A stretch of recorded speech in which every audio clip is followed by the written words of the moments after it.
Premier jour de la semaine et également première convocation du tribunal de l'actualité. Votre rendez-vous par excellence pour juger les faits majeurs de l'actualité. Merci à vous qui nous faites l'amitié de nous suivre à travers les médias leaders Truth TV et Watt FM. Je suis Adam Scalet Ouedraogo, président de ce tribunal.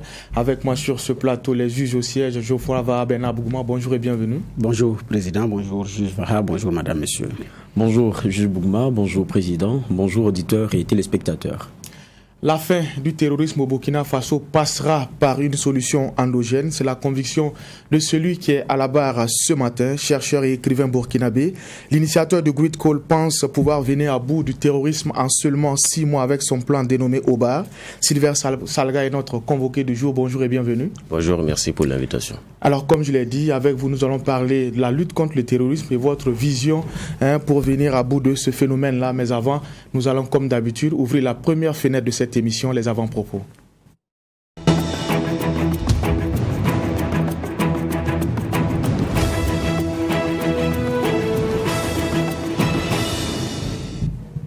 Juge Bougma, vous avez la parole. C'est un lundi. Qu'est-ce que vous nous réservez? Oui, c'est un lundi qui est en même temps une semaine d'enjeux qui commence pour les élèves burkinabés, ceux qui sont au primaire comme ceux qui sont au secondaire, parce que c'est en même temps les examens du CEP et du BPC qui commencent dès demain. Donc c'est beaucoup plus, j'allais dire, de stress pour certains, de sérénité pour d'autres, parce qu'il y en a qui ont dépassé ce cap-là et qui sont déjà prêts pour effectivement affronter ces examens et concours au niveau de l'école. Donc ce qu'on peut souhaiter, c'est beaucoup de courage à ces enfants, au personnel qui va encadrer, aux parents, et puis à toutes ces personnes-là qui sont impliquées dans la chaîne d'organisation de ces examens. Donc c'est également cette semaine qui démarre, parce que nous sommes également dans la dernière décade du mois de juin. Donc on va pratiquement vers le mois de juillet, parce qu'on est en train de finir la mi-année, on rentre dans le 7e mois pratiquement dans quelques temps. Donc c'est souhaiter beaucoup de courage à tout le monde, parce que c'est en même temps le début réel de l'exécution des programmes qui ont été tracés, parce que les 3 premiers mois de l'année en général, c'est des mois où on planifie et après on réajuste et puis on avance. Donc beaucoup de courage à tout le monde. Très bonne semaine à tout le monde et encore beaucoup de courage aux élèves qui vont affronter les épreuves dès demain. Donc c'est aussi un temps de pluie. Souhaitons que tout se passe bien, parce que bon, avec ces toitures qui s'arrachent pendant cette année scolaire, on est déjà à 110 écoles sinistrées, effondrées de plusieurs façons. Donc aussi ça craint. Donc se souhaiter beaucoup de courage, beaucoup de chance également à ces élèves, et pour que tout se passe normalement et qu'à la fin, parents, encadreurs et enfants puissent célébrer la victoire engrangée après 9 mois de dures épreuves et de durs labeurs. Donc, bonne chance aux candidats et beaucoup de courage à tous ceux qui les accompagnent. Merci, juge Bougma. Juge Vaha. Oui, merci président. Moi, je vais m'intéresser au dialogue politique qui a été initié la semaine passée, qui s'est tenu la semaine passée, et qui devrait se poursuivre, je pense que c'est le 3 c'est juillet, non 3 juillet prochain, je ne sais pas si la date elle est bonne. Mais ce qui m'intéresse, c'est le point qui a été fait à mi-parcours. Parce que ce qui nous a été dit, c'est que selon l'un des coprésidents de ce rendez-vous-là, la personne de Simon Compaoré, eh bien, le principe, c'est celui du consensus qui devrait se dégager sur la plupart des points qui sont entrevues et qui sont discutées. Et du fait que la question du suffrage universel direct, donc sur ce chapitre-là, n'aboutissait pas forcément, donc les discussions devraient continuer.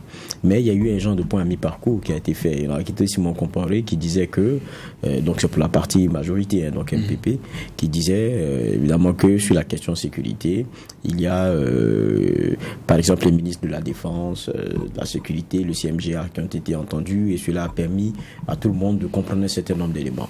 Mais ce qui m'intéresse et ce qui moi m'a marqué, c'est la réaction du chef de file de l'opposition politique qui appelle le micro tendu à préférer préciser les choses et puis mettre presque les points sur les i. Et ça mettait un peu le premier intervenant, donc si vous comparez, dans un inconfort très perceptible d'ailleurs à son visage. Et Eddie Kombouego, le CIFOP, qui disait d'abord maintenir la demande de démission du chef de gouvernement. Donc ça tranche avec ce que le premier disait, bon, là, on les a entendus, ils ont compris. Et il dit, avec le premier ministre, donc c'est logique, le ministre de la Sécurité, le ministre de la Défense. Donc on n'est vraiment pas dans le même point, fait de même dialogue.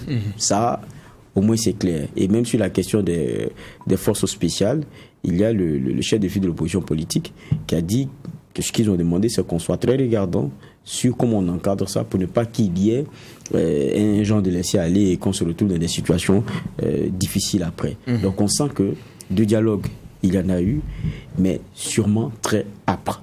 Ça au moins c'est clair. Et la communication qui avait été voulue lisser au départ, très tôt, je pense que ça a été rattrapé par le chef de file de l'opposition politique, qui joue aussi, quoi qu'on dise, son positionnement, qui pour beaucoup, et même pour l'un de ses proches, on l'a reçu ici et dit, Madi le dit comme se faisait appeler, qui le trouvait mou.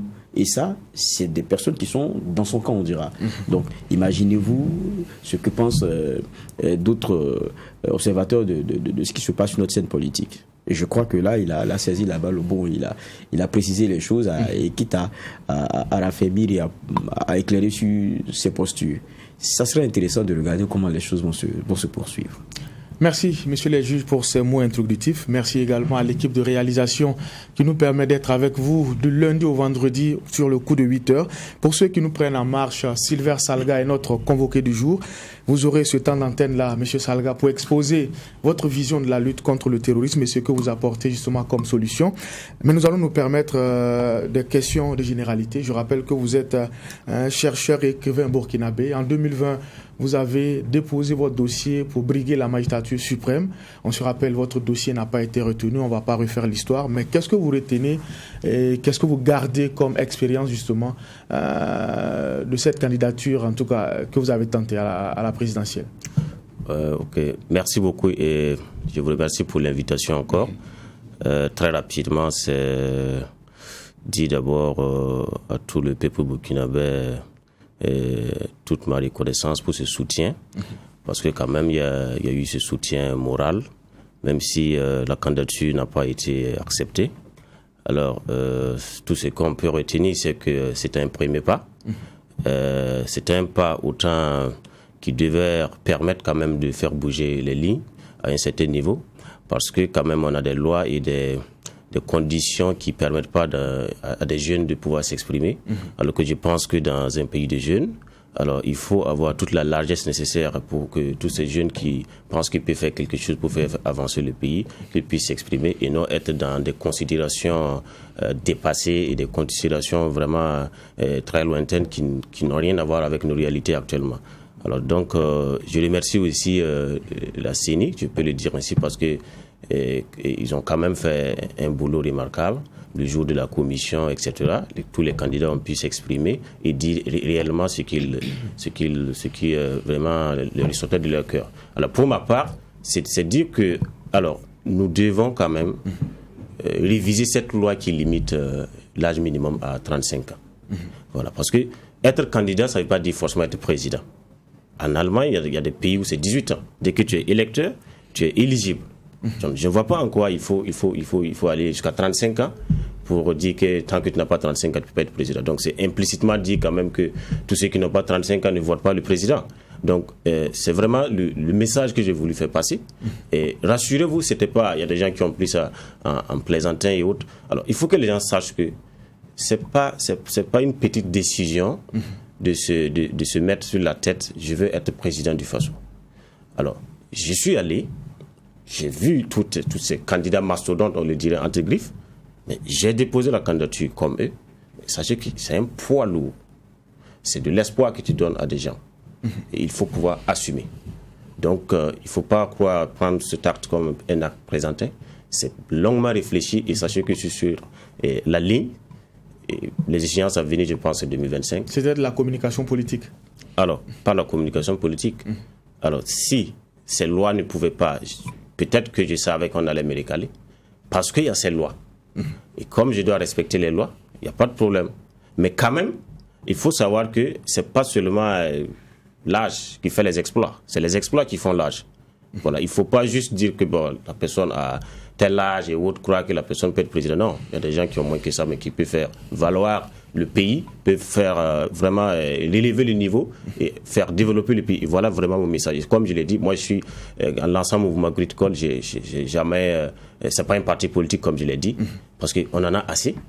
Le problème c'est un problème d'idéal, c'est un problème de qui peut faire quoi pour le pays. Donc voilà ma logique. Donc cette candidature, c'était un pas et je suis sûr que je suis la relève du Burkina.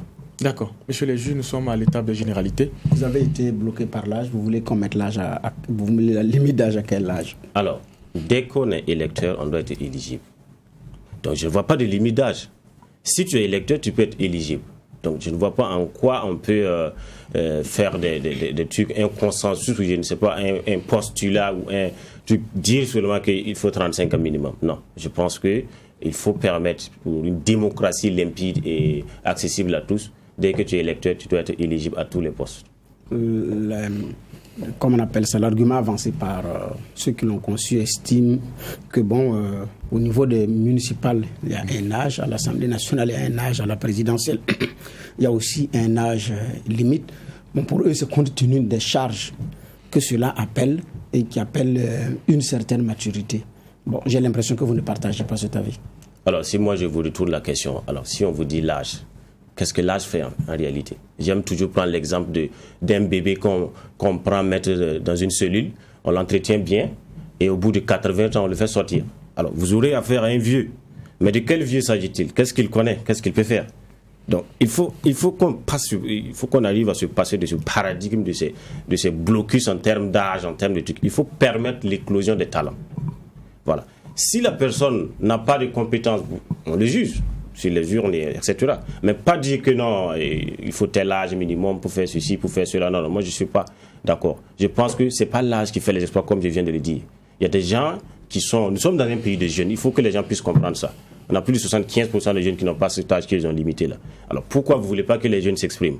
Pourquoi il faut continuer? Regardez actuellement avec les représentants au niveau du gouvernement. Il y a des postes, par exemple, où c'est des jeunes qui devaient être là-bas. Alors, moi, je ne peux pas concevoir qu'on confie par exemple, un ministère de la jeunesse à quelqu'un qui est vieux. Voilà, je ne cible pas quelqu'un, mais quand même, il faut permettre aux jeunes de pouvoir s'exprimer. Voilà. Et ailleurs, il y a des jeunes quand même qui... Regardez, juste à côté en Côte d'Ivoire, mais la politique est faite de telle sorte que vous voyez des jeunes qui arrivent à s'afficher. Mais ici, bon, je ne dirais pas que c'est les lois ou c'est les trucs qui bloquent. C'est vrai qu'il y a aussi un complexe d'infériorité que les jeunes eux-mêmes entretiennent. Mais je pense qu'on ne doit pas prendre ça pour loi, on ne doit pas prendre ça pour acquis et faire ça un blocus et empêcher l'éclosion des talents. Voilà. Alors, une première expérience, avant-dernière question de généralité en ce qui me concerne, une première expérience bloquée par la limite d'âge. Alors, leçon tirée, vous arrêtez là ou vous continuez? Ah ben... Naturellement, c'est comme je viens de le dire, c'est une lourde charge. C'est un espoir que je porte pour ce pays. Naturellement, je suis la relève de ce pays et je suis conscient de ça. La lutte continue. Alors, vous avez appelé, c'est ma dernière question de généralité, vous avez appelé le chef de l'État à la mise en place d'un comité scientifique. Est-ce que votre appel a été entendu? Alors, dans quel cadre? Rappelez-moi un peu. Dans le cadre de... Vous avez dit pluridisciplinaire. C'était lors de votre passage ici en émission. Je crois que c'est au tribunal de... non, c'était à Monde Politique. Vous avez demandé la mise en place de ce comité, de ce conseil scientifique-là. Bon, mais pluridisciplinaire, mais qui pour vous était nécessaire par rapport aux défis que le Burkina Faso a à relever. Mais il appartenait, selon vous, au chef de l'État de le mettre en place. Je voudrais savoir si ça a été fait. Alors, il faut dire clairement que tout ce que j'avance comme idée, j'ai fait des propositions. Si ça ne passe pas, moi-même, je commence à le faire. Ça, il faut que je vous précise. Quand je dis conseil scientifique, il faut qu'on arrive à savoir que le pouvoir du savoir doit pouvoir dépasser le pouvoir du poste. Tant qu'on n'arrivera pas à faire comprendre aux gens que c'est la matière grise qui peut faire développer un pays. Le développement est basé sur ce tamas de scientifiques, de talents, etc. qu'on promet pour qu'ils puissent faire avancer les choses. On ne peut pas avancer. Voilà. Un politicien, même s'il vient vous dire que je vais construire une route là, même s'il a des milliards, il a besoin d'ingénieurs. Et s'il n'a pas ces ingénieurs, il sera obligé d'aller payer ces ingénieurs ailleurs qui vont venir faire la route. Mais si au pays, on valorise le talent, on valorise le savoir, vous allez voir que le développement, il n'y a pas autre chose. Ce n'est pas l'argent qui fait le développement, ce n'est pas les milliards qui peuvent développer un pays. C'est la matière grise d'abord. Donc c'est pourquoi je dis, tant qu'on n'aura pas ce conseil, on n'aura pas ce regroupement, à la limite une académie vraiment plus pensée, je parle plus loin que le CRST, plus penser pour qu'on puisse voir le développement à long terme. C'est comme j'aime à dire, il y a des gens qui me prennent des fois trop hautain pour dire, mais non. Alors, il faut penser pour le Burkina pour 20 ans, 100 ans, 1000 ans, 10 000 ans. C'est pas pour on boit la bière où ce soir. C'est pas ça le Burkina. Voilà, il faut avoir ce mind créateur. Il faut des gens du 5e millénaire pour tirer le 3e millénaire. Il faut des gens qui visent loin. Voilà. Donc, mais si on a juste on est dans cet environnement de politique politicienne qui vient promettre, qui pense qu'on peut faire ci, on peut faire ça, non. Il faut que d'abord on fasse la reconquête du savoir, du pouvoir scientifique et technologique avant de penser développement. Sans ça, c'est pas possible. C'est pourquoi c'est vraiment lamentable qu'on voit un système éducatif actuel de la sorte. Voilà. Ok, Jules va. Oui, merci Président. C'est vrai qu'on est encore dans les généralités. Notre invité prenait un exemple d'un pays à côté, la Côte d'Ivoire. Je ne pense pas que ce soit le meilleur exemple, parce que ce que vous avez voulu comme candidature, si vous voulez en faire la caricature, on est en pleine gérontocratie. Et la preuve, vous voyez ce qui en sort. La plupart des partis politiques, les jeunes ont été rien que muselés, puisque les candidats naturels et habituels, ces vieux-là, tous presque octogénaires, sont ceux-là qui ont candidaté. Donc pour moi, c'est pas forcément l'exemple le bon. Ceci dit, revenant sur la question des candidatures, de votre candidature à la présidentielle, il y a la limite de l'âge dont vous parliez tout à l'heure. Je vous rejoins sur certains points. Maintenant, il y a la limite aussi qui est celle de l'apport financier. Vous étiez prêt sur ce chapitre-là? Naturellement, j'étais prêt. D'accord. J'étais prêt, mais je ne suis pas pour. D'accord. Je ne suis pas pour. Pourquoi? Parce que simplement, alors, c'est pas parce que la personne a pu déposer l'argent que la personne peut diriger le pays. En fait, il faut qu'on arrive à se passer de cette démocratie copier-coller, de ces États mimétiques-là. Voilà, c'est pas parce qu'ailleurs on fait des trucs comme ça qu'ici on doit les faire. Il faut créer notre propre démocratie endogène qui puisse relever même nos propres défis. Voilà. Donc c'est pourquoi, mais je suis sûr, c'est parce que en fait la majorité, quand je dis la majorité, c'est jeunes, tous ces gens qui pensent qu'ils peuvent faire avancer les choses et qui se résignent en fait. C'est ça le crime en fait. Il y a beaucoup de gens, beaucoup de talents. Je parle pas seulement des jeunes. Il y a des gens qui se limitent peut-être à critiquer, qui se limitent à observer, mais qui ont des talents. Que ce soit des professeurs d'université, que ce soit des journalistes, même vous, que ce soit des talents, des chefs d'entreprise et autres, mais chacun pense que la politique est mauvaise. À telle enseigne que je ne fais pas la politique parce que je ne vais pas me salir. Mais attends, vous qui pensez que vous pouvez faire avancer les choses, vous vous résignez et vous laissez les gens et vous pensez que c'est eux qui sont mauvais. Ah non, il faut qu'on arrête. Il faut que les gens arrivent à s'assumer, à s'afficher. Vous prenez l'exemple tout de suite de la Côte d'Ivoire. J'ai pris l'exemple, c'est pas en fait ces candidats, naturellement, c'est une gérontocratie qui ne dit pas son nom, mais c'est pas en fait ces candidats. Mais quand même là-bas, les jeunes s'affirment. Les jeunes s'affirment, même s'ils n'arrivent pas à ces postes, ils s'affirment. Mais au Burkina, vous allez voir une masse de jeunes qui en fait des objets à pouvoir politique. C'est-à-dire, on les utilise, et même ils ne savent pas qu'ils peuvent s'afficher. Ils se sentent meilleurs en étant le bon petit d'un ministre, ou d'un chef d'État, ou je ne sais qui, d'un DG, alors que lui, eux-mêmes, ils ne savent pas qu'ils peuvent s'afficher et prendre ses postes et même faire plus. C'est ça le malheur. Donc, c'est pour vous dire que je ne suis pas pour autant cette limitation pour l'âge, et en même temps, ces questions financières de 25 millions et autres. C'est vrai, ça permet de limiter. Mais il faut trouver d'autres paramètres quand même pour pouvoir savoir est-ce que l'individu est crédible. Ce n'est pas l'argent. C'est comme je viens de dire, moi je suis pour le pouvoir du savoir. Je ne suis pas pour cette façon de faire les choses. On croit que c'est l'argent qui peut faire distinguer les choses. Non, mais s'il faut être président du FASO, c'est ta matière grise. Ce n'est ni ton âge, ni ta poche, ni rien qui doit définir ça. C'est qu'est-ce que tu peux faire pour le pays qui compte. C'est pourquoi dans mon mouvement Great Call, je n'ai rien à voir. Il y a des gens même qui sont dans notre mouvement, qui sont dans d'autres partis politiques, qui viennent, qui épousent l'idéal. C'est un idéal. On s'en fout de tu es où, tu as quoi, tu peux faire. Ce qui compte, c'est qui peut faire quoi pour le pays. Justement, peut-être dernière question pour les généralités que j'ai. Vous, la plupart des Burkinabés vous ont découvert avec votre candidature à la présidentielle. Quel est votre parcours sur ce plan politique-là? Je n'ai pas de parcours politique parce que je n'ai jamais été dans un parti politique. Je suis venu parce que je pense que je peux m'afficher, je peux m'affirmer. Mais j'ai un parcours, un background quand même de chercheur, d'inventeur, d'écrivain. Voilà. Et aussi de promoteur d'entreprise. Je pense que... Pas dans les syndicats avant, pas dans des luttes, voilà, des choses comme ça. Comme on sait que c'est l'antichambre de... Naturellement, des luttes peut-être estudiantines. J'étais par un président de l'association burkinabé d'étudiants en géographie, bon, au moins président de 3 associations à l'époque à l'université. Voilà, mais je ne suis pas trop ancré dans des luttes qui ne sont pas fécondes. Quand je dis qu'ils ne sont pas fécondes, j'aime l'innovation. J'aime faire avancer les choses. Donc, je ne suis pas pour les Karl Marx a dit quoi, Lénine a dit ceci, non. Tout ça, c'est dépassé. Il faut recréer, en fait, le savoir. Comme je l'ai dit, je suis un chercheur indépendant. Et moi, ma politique, c'est comment on peut recréer la science, comment reconquérir le pouvoir scientifique par nous-mêmes. Et non être dans une logique de réciter Thalès ou Pythagore qui a dit ceci, et puis voilà, non. Donc, c'est dans cette même logique, je pense que la politique elle-même a besoin d'être réinventée. Voilà. On ne peut plus compter sur une opposition, majorité. Tout ça, ça ne compte pas en fait. En réalité, ces théories politiques bidons, que ce soit libéralisme, je ne sais quoi, et dans le fond, dans le concret, on ne sait même pas ça sert à quoi. Ce qui compte, ce n'est plus ça. Ce n'est plus venir dire je suis de social-démocratie, libéralisme, quoi. Tout ça, c'est des trucs importés, copiés, collés, et peut-être même mal copiés, mal collés.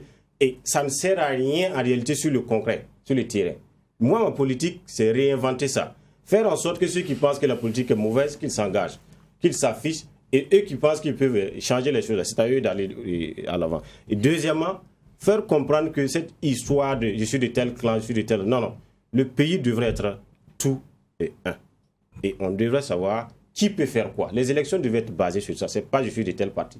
Ce n'est pas je suis de telle théorie politique. Ce n'est pas je suis de tel... Non. Voilà un peu ma logique. Alors, M. Salga, vous vous définissez comme un anticonformiste.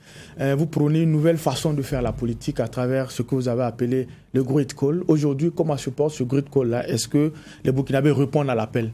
Naturellement, le grid call, comme vous l'avez dit, grand appel à la réinvention politique. Alors, il faut préciser les choses. Ce n'est pas celui qui s'affiche à la télé ou aux élections et autres qui fait la politique. Il y a des gens qui ne veulent pas le faire. Il y a des gens qui peuvent pas s'afficher, qui ne veulent même pas s'afficher. Mais ils veulent faire la politique autrement. Des gens qui veulent faire, par exemple, la politique du développement. Mais tous ces gens, c'est des gens qu'on appelle, c'est des gens qu'on récupère, c'est des gens, venez. Parce que vous n'êtes pas obligé de vous afficher, de je vais être député, je vais être président, je vais être conseiller municipal et autres. Non, c'est pas ça forcément la politique. C'est pas obligé le poste. Mais nous, on a un tandem. Le tandem, c'est quoi? C'est un trio qui, d'abord, il y a la cellule sciences, techniques, développement. Et là, on essaie de conquérir tous les talents, dans tous les domaines. Qu'est-ce que tu peux faire?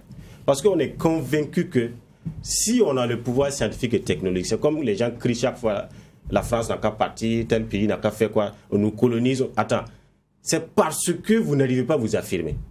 La Chine, actuellement, là, même si la France veut aller vendre des bics ou quoi là-bas, ils ne peuvent pas parce que personne ne va payer. Eux-mêmes, ils peuvent fabriquer. Mais ici, sur place, vous ne pouvez même pas fabriquer des cure-dents ou je ne sais quoi, et vous pensez que vous êtes autosuffisant. Il faut s'affirmer dans le concret. Voilà, c'est pas le néocolonialisme nous a fait ça, on nous a colonisé. Qui s'est laissé coloniser?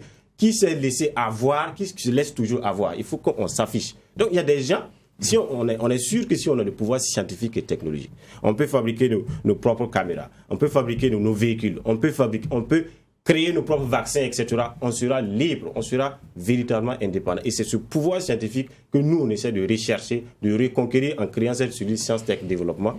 Et la deuxième cellule, c'est la cellule entrepreneur, etc. Mais quand même patriote, parce que, alors, même si vous avez des idées, même si vous voulez développer le pays, il y a des finances des fois qui posent problème. Il faut qu'on arrive à créer une génération de chefs d'entreprise, d'hommes d'affaires, patriotes. Même quand on dit bailleur de fonds, chaque fois, chacun regarde USAID ou je ne sais quoi, Union européenne, etc. Et nous-mêmes, on peut être des bailleurs de fonds sur place, en fait. On a des milliardaires ici qui peuvent être des bailleurs de fonds. Les jeunes entrepreneurs, etc. Mais il y a une coalition de forces qui manque, en fait. Et qui nous fait croire toujours qu'il faut demander ailleurs. Nous-mêmes, sur place, il faut créer cette force financière à même de créer de financer nos propres projets. Donc ça, c'est vraiment une deuxième cellule. On essaie de rassembler avec que ce soit les débutants, les dévanciers, etc. pour créer une nouvelle façon de voir l'entrepreneuriat et de façon ambitionnelle parce que réellement, ici, on n'a vraiment pas trop d'entreprises. On a des boutiques en fait qui se créent, on se dit des entreprises. Il n'y a pas une vision multinationale, internationale et autres à la conquête du monde qui puisse venir refinancer le développement de l'Afrique. Donc c'est vraiment ça un autre défi. Et le troisième défi maintenant, c'est de créer en fait cette nouvelle... je ne dirais pas race, mais génération d'hommes politiques, d'hommes d'État, parce que C'est eux maintenant qui doivent pouvoir défendre toutes ces entités en s'affichant, en faisant la politique autrement, en faisant booster les choses. Voilà. Alors, vous dites que la politique, c'est plus que des idées, ce sont des actions, ce sont des propositions. Et en la matière, vous avez proposé un plan dénommé OBAR pour lutter contre le terrorisme. Et je le disais à l'entame de cette émission, vous estimez qu'avec ce plan-là, en 6 mois, on peut inverser la tendance, on peut arriver à bout du terrorisme. Expliquez-nous c'est quoi OBAR dans les grandes lignes. Comme vous l'avez dit, c'est depuis 2019 ça a été conçu. Voilà. Et je l'ai gardé secrètement parce que je me dis que c'est une stratégie. Et c'est une stratégie divulguée, n'en est plus une. Et la première étape, c'était de tout faire pour que les premières autorités puissent avoir quand même le plan OBAR avec eux et prendre des décisions. Heureusement, je profite de saluer ce tact. Voilà, peut-être par voie officieuse ou quoi, j'ai pu rencontrer le chef de l'État qui a pu en tout cas avoir quelques bribes de plan. Malheureusement, je ne sais pas, de façon protocolaire ou quoi, on n'a pas pu se revoir. Et jusqu'à présent aussi, le plan n'a pas été mis en place. Alors, le plan OBAR, c'est quoi? C'est une tactique, c'est une conception basée d'abord sur l'étude même de ce phénomène. Alors, quelles sont en fait ces tendances, ces ambitions, etc. Et surtout de façon particulière sur le territoire burkinabé. Pourquoi ce terrorisme se manifeste actuellement alors que c'est à la télé, on regardait, on voyait le terrorisme, on entendait à la radio le terrorisme ici. Mais pourquoi c'est au Burkina? Et aussi voir, alors, maintenant on vit ça au quotidien. Quelle est en fait cette géométrie sur le terrain de ce déplacement de ces gars qui se déplacent, qui attaquent ici, qui attaquent demain ici, etc. Voilà en fait l'ambition. Et au finish, de proposer une tactique. Une tactique pour pouvoir contrer et sinon même éradiquer ce fléau du Burkina Faso. Voilà en bref le plan OBAR. Mais je vous précise, comme vous-même vous l'avez introduit, je ne peux pas rentrer dans certains détails. Mais je peux quand même répondre à des questions d'ordre pour vous orienter sur qu'est-ce que je propose. Parce que moi, je pense que confier la guerre rien qu'aux militaires, c'est une erreur. C'est une erreur fondamentale parce que toutes les guerres, ce n'est pas seulement l'armée qui gagne les guerres. Ça veut dire qu'on a un débarras total du civil actuellement face au terrorisme. Quand vous regardez, rien qu'avec soldats la fois passée, c'est 100 et quelques morts là. Mais sortez tout de suite, vous allez voir les gens qui sont en train de boire la bière, qui font ce qu'ils veulent. Ça veut dire que c'est devenu normal de mourir. Simplement parce que vous n'êtes pas dans ces zones-là. Si vous étiez là, un parent est touché, vous allez savoir que le problème existe réellement. J'écoutais un des cadres des VDP la fois passée sur une radio. Il dit clairement que le Burkina n'existe plus. C'est parce qu'on est à Ouara, on est à Bobo, on croit qu'il y a Burkina. Si tu fais 100 km seulement là, tu vas voir que totalement le Burkina est en train d'être pris. Et ce n'est pas acceptable. Et donc, dans ce plan, il y a toutes ces stratégies que je propose. D'abord, la stratégie de prévention. J'ai pu trouver, en fait, comment ces gars se déplacent et quelle est, en fait, la géométrie qu'ils observent.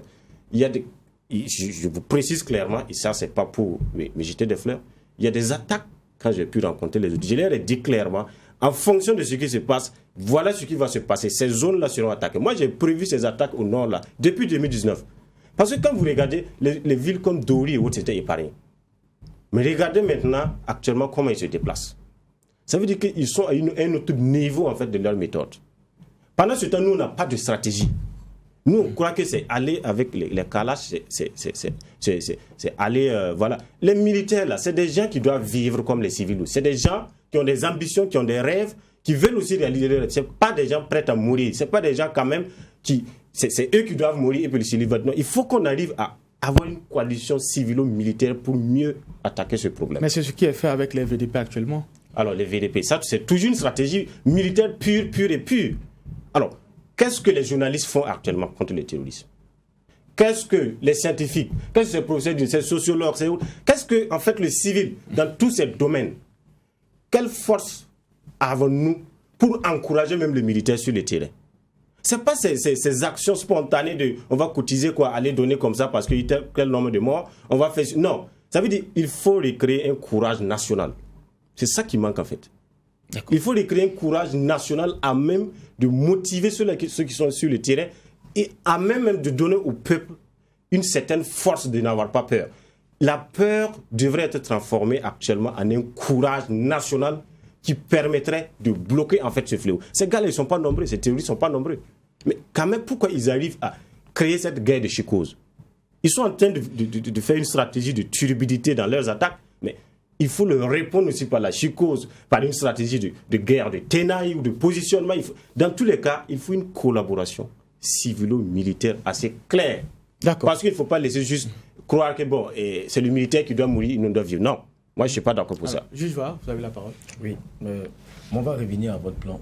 Vous dites qu'il y a des choses que vous ne pouvez pas donner, mais je pense que sinon on vous a convoqué ici, c'est pour comprendre. Et que les téléspectateurs ou les auditeurs qui regardent cette émission ne se disent pas que voilà quelqu'un qui est venu encore pour nous balancer des choses à ne rien comprendre. Donnez-nous un minimum pour qu'on sache que vous avez peut-être une solution. Vous avez dit que Oba, c'est basé, parce que je suis est constitué de 9 composantes construites sur un calcul mathématique. On est là dans la présentation, peut-être sur un plan bien précis d'une stratégie. Vous parlez de baser sur des calculs mathématiques. Tout à l'heure, vous disiez quelque chose, je vous prends au mot, que vous aviez prévu certaines attaques. Sur la base de quoi? Quelle attaque précise vous aviez prévu? Et puis, quelle est votre formule mathématique qui vous permet aujourd'hui de prédire et de proposer une solution? Allons concrètement. Merci. Alors, j'aimerais vous dire d'abord, comme je l'ai dit, je suis d'abord un chercheur. Je me suis basé aussi sur des dévanciers. Quand vous vous rappelez, dans les années 90 ou quoi, il y a un certain Mamadou Dango qui avait prédit des choses qui n'ont pas été considérées sur des bases de calcul, en fait, des fois qui dépassent ce qu'on connaît actuellement sur les mathématiques ou autres. Moi, j'ai démontré des formules, par exemple, sur ma théorie sur l'infinité dimensionnelle, l'univers changeant et autres. J'ai appliqué des formules, peut-être qu'actuellement, la science ou les mathématiques actuelles n'utilisent pas. Alors, moi, dans cette stratégie, comment arriver, comment d'abord formuler, en fait, leur type de déplacement, leur modèle de déplacement. Et à partir de ce modèle, qu'est-ce qui peut induire, qu'est-ce qui peut venir après? Voilà en fait comment la méthode a été faite. Et sur cette base aussi, j'ai pu cartographier le Burkina. Je suis un géographe aussi, il faut que je le précise. En formation, je n'ai pas fini bien sûr. Cartographier le Burkina sur les différentes attaques. Et à partir de ça aussi, les relais en fait de cet acte dans le futur. Où est-ce qu'à partir de ça, de ce modèle de déplacement-là, qu'est-ce que les gars-là sont en train d'envisager? Où est-ce qu'ils peuvent aller taper? Dans la première carte en fait de ce plan, vous allez voir ça. Mais naturellement, c'est un plan qu'ils n'ont pas diffusé dans la presse et autres. Et dans la première carte, vous allez voir ça. Où on a attaqué et où est-ce que peut-être ils comptent attaquer. C'est cette prévision en fait. Parce que dès qu'on a la prévision, le reste c'est bon. Alors, en plus de ça, c'est de savoir à partir de cette géographie régionale ou sous-régionale, de ces attaques et autres, pourquoi il y a des pays qui sont attaqués et des pays ne sont pas attaqués? Ça, c'est la question. Et ce n'est pas que se limiter à leur déplacement. Il y a des raisons tendancielles quand même qui ont amené le terrorisme au Burkina. Pourquoi on en est là aujourd'hui? Donc, c'est toutes ces questions qui ont été étudiées dans ces 9 plans en fait. Et quand je dis plan, il y a le plan à l'état des lieux, à l'état prévision, mais surtout à l'instant où tactique de réponse ou d'éradication en fait du fléau. Et c'est ça qui prend au moins 7 des plans. Je suis jusqu'à présent pas dans du concret. Alors, vous n'êtes pas dans le concret parce que je ne peux pas vous divulguer quand même, parce que les notes sont au niveau des autorités militaires et autres. Je ne peux pas quand même vous dire, alors, ils vont attaquer ici demain. C'est pas ce que je non, je ne peux pas vous donner ça. C'est une tactique. Oui, vous demandez quoi clairement alors? Ma question, elle est claire. J'ai dit, vous avez un plan vous dites, on des composantes, vous parliez de 9, mais basé sur des calculs mathématiques. Donc pour moi, j'ai une question de modélisation qui vous permet aujourd'hui, comme un genre de fonction, moi je vais dire ça comme ça, parce que les mathématiques c'est quelque chose que j'aime bien, puis sur un genre de fonction, vous permettent de prévoir Parce que c'est ça, en fait, le caractère modélisé. Donc, vous voulez la formule, quoi? C'est quoi, en fait, vous voulez? Je ne veux pas une formule, mais je dis comment est-ce que vous arrivez déjà à modéliser la chose, parce que jusqu'à présent, on a l'impression que les façons d'intervenir de ces messieurs-là, ça évolue dans le temps et de façon difficilement maîtrisable pour ceux même qui ont fait la stratégie militaire, qui prend en compte pas seulement ce que vous pensez démonter une arme et puis la remettre. Je ne sais pas si vous êtes puriste du domaine militaire, mais je veux dire, ça prend en compte beaucoup d'autres choses. Dites-nous comment vous tombez sur votre modèle mathématique là, qui permet de dire que, parce que vous dites, vous avez pu précisément prévoir des attaques. Parlez un peu de ce modèle mathématique-là.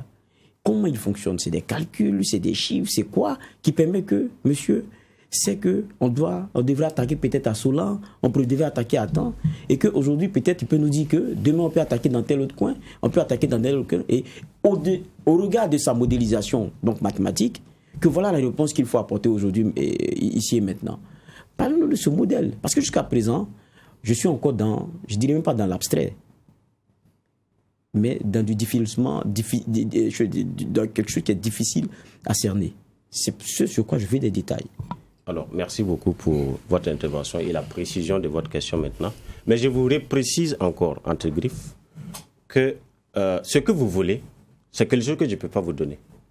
Vous voulez qu'on vous dise, il y a telle formule qui permet de... À quoi bon, en fait, cette stratégie, en fait, actuellement? Expliquez-moi comment vous arrivez à modéliser mathématiquement le comportement de ces djihadistes-là, ou de ces terroristes-là. Parce qu'il y en a qui sont djihadistes, mais il y a de ces terroristes. Comment vous l'avez modélisé? Expliquez-nous un peu comment vous arrivez à modéliser. Mais je pense que j'ai bien précisé, en fait, ce que je viens de vous dire. Alors, vous avez un plan du Burkina qui est là. Vous avez des attaques qui ont été réparties de façon spatiale et dans le temps. Et vous savez... À partir de quoi? À partir aussi de ces données en fait sous-régionales. Alors, c'est quel modèle de déplacement? Si vous êtes mathématicien, si vous prenez la carte, vous allez comprendre. C'est quel modèle de déplacement? Et ce modèle, de façon géographique, ça donne quoi? Et qu'est-ce qui peut être? Quelle est l'intention en fait? Est-ce que actuellement, si je vous dis, alors, on va attaquer Ouagadougou ou bien on ne va pas attaquer Ouagadougou? Si je vous pose la question, vous allez pouvoir me répondre? Vous n'allez pas pouvoir. Parce si que je vous reproche, j'étais de Corée, hein. Ouais. C'est Okay, que je refuse d'être. Voilà. Donc, je vous précise aussi que, alors, si on doit parler de tactique militaire ou quoi, je ne suis pas un stratège militaire. Je vous précise ça clairement.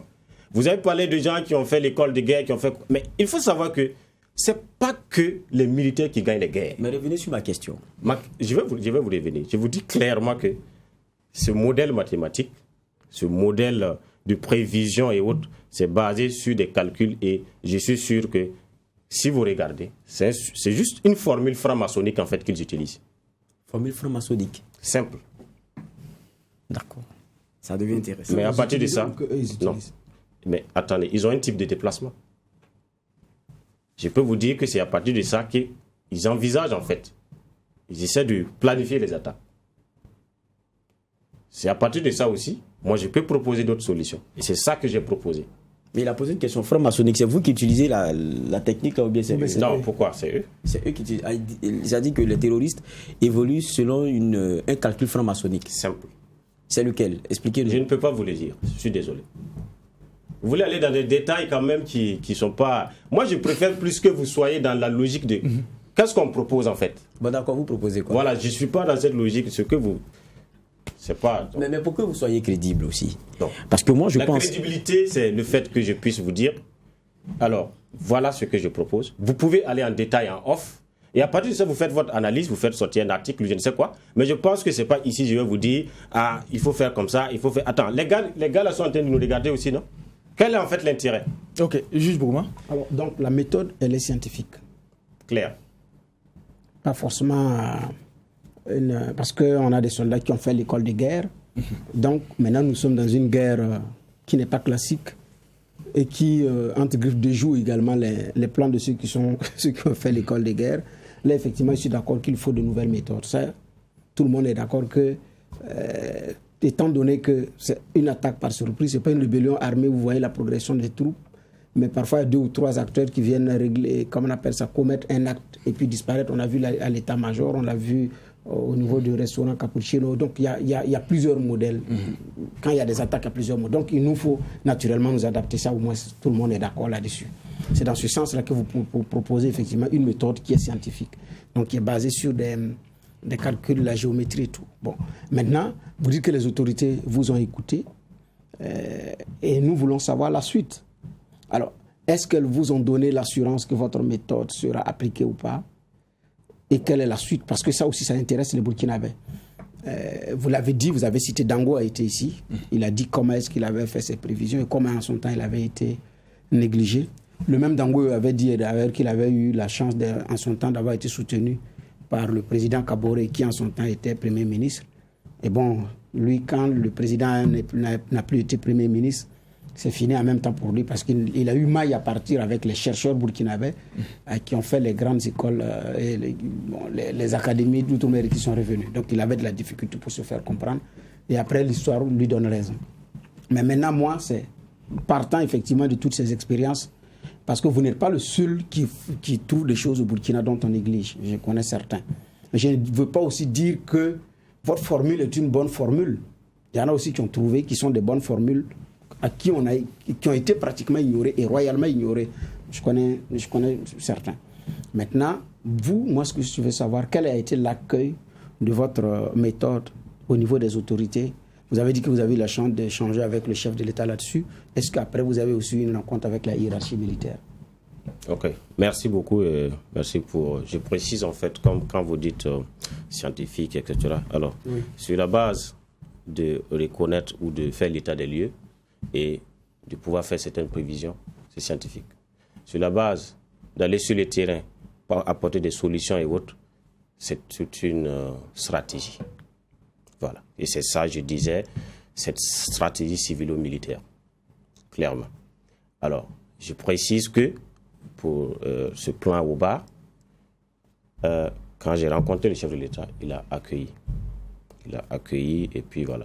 Mais comme je l'ai dit, je ne sais pas pour le moment pourquoi ça n'a pas été appliqué. Mais j'ai toujours envoyé des correspondances, et même aux autorités militaires et autres, etc. Je pense que peut-être que d'ici, il y a des rencontres même que je vais avoir. Est-ce que la hiérarchie militaire vous a formellement reçu jusqu'à présent? Pas pour le moment. Pas pour le moment. Alors, mais c'est comme je l'ai dit, la tactique de réponse en fait à ce phénomène-là, à guerre nouvelle, méthode nouvelle. Et moi, ce que je déplore, les militaires font ce qu'ils peuvent. Mais qu'est-ce que les civils font? Et c'est ça la question fondamentale. Il ne faut pas juste dire on a une armée régulière, on a des gens qui peuvent aller mourir pour nous et puis s'asseoir à la maison. Quand vous regardez dans l'histoire, que ce soit la guerre de 100 ans, que ce soit les conquêtes napoléoniennes, que ce soit, il y a toujours eu, quand on a affaire à un envahisseur, il y a toujours eu une collaboration claire, une stratégie claire. C'est vrai qu'on appelle les civils à collaborer, mais sans leur dire, on fait comment. Donc, dans ma stratégie, c'est de faire en sorte, dans les jours à venir, je pense que je vais lancer l'effort civil. Parce qu'on a déjà regroupé. Il y a des jeunes talents. Dans le deuxième plan, en fait, de cette stratégie, j'ai préconisé qu'on mette en place un laboratoire. Et ce laboratoire, c'est quoi? C'est pas venir avec des équipements de corps. Il y a des jeunes génies ici qui peuvent profiter à la détection à distance de ces mouvements. Il y a des gens, à partir de cet effort civil, que ce soit les chefs religieux, que ce soit les chefs coutumiers, que ce soit les leaders d'opinion, que ce soit les journalistes, les scientifiques, etc., si toutes ces forces-là sont rassemblées avec un seul objectif, redonner un courage national à ce peuple, à ces militaires qui sont sur le front, on peut venir à bout de ces gens. Alors, M. Salah, concrètement, qu'est-ce qu'il faut pour mettre en place votre plan Oba financièrement et en termes d'hommes? Est-ce que c'est quantifié? Est-ce qu'on a une idée concrète de ce que vous voulez? Quantifié, il y a ceux qui doivent être à la stratégie et il y a ceux qui doivent être sur le terrain. Et financièrement, il faut combien de milliards? Non, je ne peux pas vous évaluer des milliards ici en termes de trucs. C'est ça qui bloque les projets. Moi, je ne peux pas vous évaluer, il faut tel nombre de milliards pour mettre en place le plan Oba. Non. Il faut la volonté de faire. À partir de cette volonté de faire, on sait qu'on peut aider les militaires en leur donnant un peu ce qu'on a fait comme stratégie. Et nous, côté civil, voilà ce qu'on peut faire. On organise toutes ces forces. Et moi, j'ai déjà pris un local pour ça. J'ai pris un local. J'ai déjà contacté assez de jeunes informaticiens et autres. J'ai contacté quand même un peu dans plusieurs domaines, même si je n'ai pas encore lancé officiellement, parce que je suis sûr que si on arrive à faire en sorte qu'il y ait d'abord, je parle toujours de ce courage national, mais surtout la stratégie sur le terrain, en maîtrisant la prévision, mais aussi redonner cette intégrité, parce que c'est une guerre, comme je l'ai dit, il y a le terrorisme de profit, il y a le terrorisme mercenaire et il y a le terrorisme endogène. Et ça, il faut être clair en fait. Et nous sommes dans quelle situation? Nous sommes dans les trois. Voilà, ils sont dans les trois. Si ce n'était que ces mercenaires qu'on envoyait pour nous attaquer, peut-être qu'on allait les éradiquer depuis. Mais le problème, c'est que c'est devenu un problème endogène. Le recrutement se fait avec la population parce qu'on sent qu'à un certain niveau, il y a des populations qui sont délaissées. Il y a une mission qui n'a pas été faite. Et ces populations se sentant délaissées, ils trouvent de quoi faire. Ok, juge va. Oui, moi, quand je vous écoute, il y a beaucoup de choses intéressantes que vous proposez. Vous savez, mais ce n'est pas seulement votre discours, c'est le discours aussi même du politique qu'on a ici aujourd'hui, qui dit à un moment donné, il faut que le Burkinabé soit comme un seul homme face à ce terrorisme-là. On demande une inclusion, on demande une armée qui, lorsqu'elle va dans certaines zones, ne soit pas parmi les populations, mais soit avec les populations. Ça, c'est un discours qu'on entend déjà. Vous parlez de la question de l'engagement même du civil. Cela a été entrevu avec les VDP, avec les limites que cela a. Je veux dire, quand je vous entends, ce n'est pas du tout nouveau. Mais ce que moi j'ai entendu de nouveau, c'est Obar. Et quelqu'un qui dit en 6 mois, lui, il inverse la tendance. Et c'est basé sur une formule mathématique. J'ai dit, moi je veux comprendre. Mais jusqu'à aujourd'hui, et jusqu'à maintenant, je veux dire, parce qu'on vous écoute depuis plusieurs moments, on comprend beaucoup de choses intéressantes que vous donnez, mais Obar, on ne le cerne pas. Et puis, autre chose, c'est que quand on veut aller dans quelques éléments concrets, on ne demande pas de dévoiler une stratégie, on ne les a pas de façon concrète. C'est un peu ce qui me dérange dans la démarche qui est la vôtre. Je comprends et que vous ne puissiez pas donner le cœur du projet parce que ça n'est plus une stratégie lorsqu'elle est connue de tous. Oui. On est tous d'accord avec.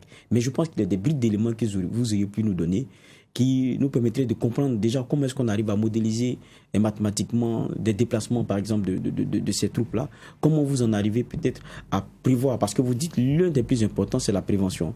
Il y a même beaucoup aussi qui, dans la critique relativement à ce qu'on est en train de subir ici, disent toujours, on est, et c'est bizarre, dans la posture de celui qui subit. À chaque fois, quand on lance un appel, c'est on va ratisser, on va retrouver ceux qui ont fait ça, et ils vont payer pour.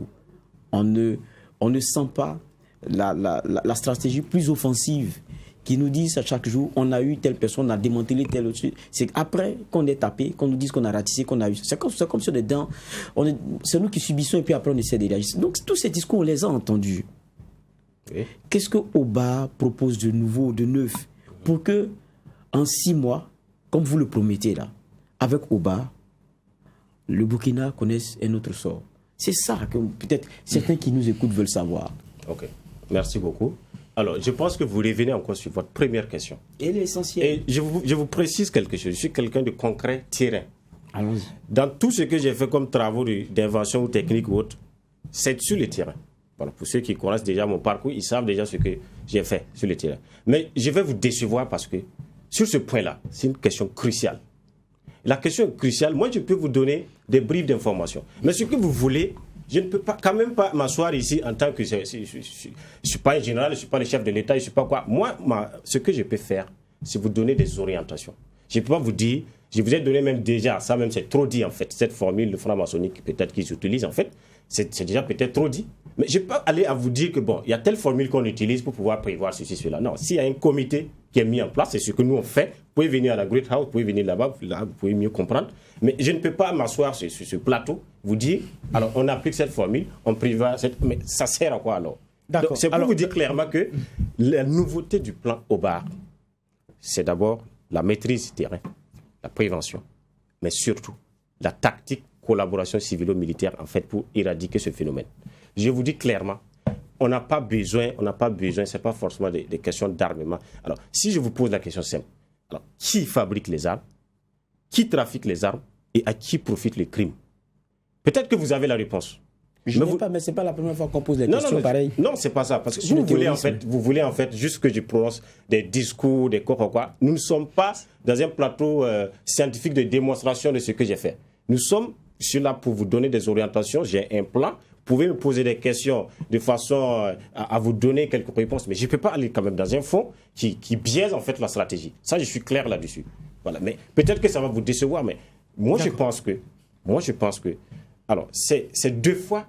C'est ce manque de confiance même entre patriotes qui fait qu'il y a un problème. Voilà. Peut-être que vous me voyez, je suis jeune, on a déjà entendu ces paroles, ces genres de trucs. Mais non, moi, je suis concret. J'ai des preuves, j'ai déjà ce que j'ai fait comme travail, qui est beaucoup de travaux validés. J'ai prédit à des choses ici au Burkina qui se sont réalisées. Donc, je ne parle pas dans le vide.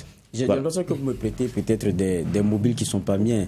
Vous savez, le rôle de journaliste, c'est ça, lorsqu'on reçoit quelqu'un. C'est de poser les questions que celui qui est à la maison, qui regarde la télé, et l'auditeur qui vous écoute se pose. Quelquefois, les questions que je vous pose, quelquefois, j'y ai des réponses. Mais ce qui est intéressant, c'est que je vous ai... Moi, j'ai lu plusieurs de vos interviews avant que vous ne veniez sur ce plateau. Oui. J'ai beaucoup de réponses, j'ai mon appréciation de la chose. Mais ce que je veux, et c'est ce pourquoi vous êtes là, je pense, c'est éclairer la lanterne de ces Burkinabés, parce qu'ils sont meurtris par quelque chose aujourd'hui. C'est la question du terrorisme. Oui. Et apprendre qu'il y a un jeune Burkinabé qui a pensé une solution et qui dit sur 6 mois, c'est possible de changer la donne, ils ont envie d'en savoir un peu plus. C'est pour ça que je pose des questions. Oui. Donc c'est mon rôle. Je suis d'accord. Ne pensez que vous ne me prenez pas. D'accord, on va permettre au juge Boukma de faire peut-être un commentaire ou poser une question. Non, ce que je pourrais faire, c'est un commentaire. M. Salga a touché du doigt quelque chose qui est important. Et Geoffroy a tenu à donner de l'éclaircissement. C'est la confiance aussi qu'on a pour ceux qui font ce genre de boulot, qui relève un peu de l'abstrait, qui relève d'autres choses dont on n'est pas sûr que réellement ça soit fiable. Ça, il faut qu'on le dise ouvertement. Et en grande partie, nous souffrons de cela. Parce que certains n'ont pas eu l'occasion de prouver quoi réellement est-ce qu'ils ont comme solution. Hier, j'étais aussi avec je suis tombé sur un comme ça hier, qui me parlait de ces choses-là formidables. Mais bon, qui n'a pas eu une oreille attentive, mais bon, qui les a mis au labo et puis qui fait autre chose. Mais j'ai dit au Burkina, ce n'est pas un problème d'homme pour régler un certain nombre de problèmes. Il y a un problème de confiance entre nous-mêmes. Parce que quand vous n'avez pas confiance en vous, vous n'avez même pas confiance en l'autre. Et ça, on a effectivement ce problème. L'autre problème qu'on a, c'est un problème de courage. J'ai bien apprécié qu'ils disent à plusieurs reprises qu'il nous faut un regain de courage. Je pense que c'est ce qu'on a aujourd'hui. Un problème de courage pour affronter et amorcer le changement. Les gens ont même peur du changement. Regardez dans notre administration publique, un nouveau ministre ou un nouveau DG qui vient bouleverser l'échiquier avec une nouvelle façon de faire, vous aurez tout le monde sur votre dos. Donc là aussi, il y a cette réalité qui est là. Mais en même temps, il y en a aussi qui ont proposé des méthodes qui n'ont pas marché, donc qui ont refroidi les ardeurs de ceux également qui écoutent. Donc, entre celui qui était venu hier et celui qui est venu aujourd'hui, qui a réellement la meilleure solution et comment est-ce que cela implique, ça également c'est une autre question. Et là, je n'ai pas compris pourquoi, après avoir fait tout ce travail, ils ne peuvent pas nous dire combien ça peut coûter, par exemple. D'accord. Geoffroy avait rebondi, mais vous avez quelques secondes. Vous savez, moi, je suis de ceux qui aiment les sciences. Pour moi, c'est ce qui est le plus dur en termes de process et tout. Et qui, lorsque vous intégrez un certain nombre de données, vous avez les résultats qui sont immuables et qui ne changent donc pas. Ça, c'est très intéressant. Mais pour moi aussi, lorsque vous êtes face à un problème aussi sérieux qui est celle des Burkinabés, quand vous dites que vous en avez la solution, vous en donnez des brides. Je vous dis ça, moi je m'en tiens aussi à cela. Il nous dit qu'il parvient à prédire là où ils vont taper. Moi j'allais demander, comme on est pratiquement à la fin de l'émission, puisqu'on ne vous écoute pas, donnez-nous 2 coins où ils vont taper bientôt. Quand ça va arriver, les Burkinabés vont vous dire, mais attendez, le monsieur n'a pas tort. Pourquoi est-ce que depuis là, sa solution on ne l'entrevoit pas? Moi je dis, je ne peux pas regarder quelqu'un souffrir et puis avoir le remède et puis attendre qu'on me respecte ou qu'on veuille me le prendre. J'en fais la démonstration par moment. Et c'est peut-être pour ça qu'on vous titille. Ok. Moi, ce que j'aimerais vous dire, c'est simplement que vous ayez en fait ce courage de venir vous associer à cet effort civil antiterroriste. Et sur le terrain, on verra vous-même. Je pense que vous-même, vous êtes une solution. Vous êtes déjà un journaliste, vous avez un plateau, vous avez tout à tout moment. Vous êtes une solution. Qu'est-ce que vous pouvez apporter? Venez à cet effort civil. Moi, ce que je peux dire, je ne peux pas vous dire, c'est ici ils vont attaquer. Ça sert à quoi? Ces gars-là nous écoutent, ils vous regardent en même temps. Ça ne sert à rien. Moi, ce que je peux vous dire, cette tactique du plan Oba, constituée de ces 9 plans, il y a autant cette stratégie militaire, il y a autant cette stratégie civile surtout, qu'on doit y associer et faire en sorte qu'à partir de ça, on puisse remonter le moral de la population. À partir de tous les domaines, qu'est-ce que chaque Burkinabé peut faire? Moi, je vous dis, je ne suis pas quelqu'un qui parle dans le vide. J'ai déjà institué en fait ce local ou ce site en fait où, à partir de quoi on va coordonner cet effort civil anti-terroriste pour pouvoir aider en fait à ce boost. Donc, merci Sylvain Salga, nous sommes au terme de cette émission. C'est vrai que le récit c'était de parler du plan Oba sans trahir la stratégie. En tout cas, les téléspectateurs ont pu, à travers les questions des juges, avoir leur clé de lecture sur la question. Merci d'être venu. Je rappelle que vous êtes chercheur et écrivain burkinabé. Vous êtes également l'initiateur de Great Call. Merci d'être passé sur ce plateau. Merci aussi, messieurs les juges, pour ces clés de lecture pour cette première convocation de la semaine. On se donne rendez-vous pour la même mission demain. Posez un regard critique sur l'actualité. Excellente journée en compagnie des médias leaders Truth TV et Watt FM.